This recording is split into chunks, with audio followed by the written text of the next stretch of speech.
গোপালগঞ্জে গুরুত্বপূর্ণ এক নেতা তোয়েব আলী শেখ তিনি ঘোষণা করলেন, আমি আর আওয়ামী লীগের রাজনীতিতে নেই। ঠিক সেই সময় যখন এমন এক রাজনৈতিক প্রেক্ষাপট বহমান, যেখানে অনেকে আশাবাদী যে দলটি শীঘ্রই আবার শক্তি ফিরে পাবে, বিশেষ করে শেখ হাসিনার ফাঁসির রায় ঘোষণার পর।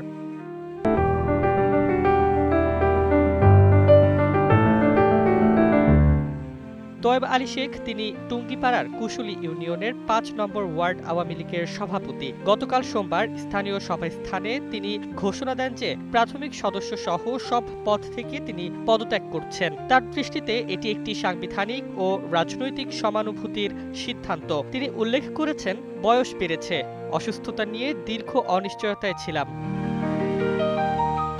এই পদত্যাগ এমন এক মুহূর্তে এসেছে যখন অনেকেই বলছেন ফাঁসির রায় একটি নীতিগত পুনর্গঠন শুরু করতে পারে। শেখ হাসিনা এবং সাবেক স্বরাষ্ট্রমন্ত্রী আসাদুজ্জামান খান কামালের বিরুদ্ধে অভিযোগ ছিল, গত বছর ১ জুলাই ১৫ আগস্টের গণ অভ্যুত্থান চলাকালীন সময় সহিংসতা ও মানবতাবিরোধী অপরাধে লিপ্ত হওয়ার।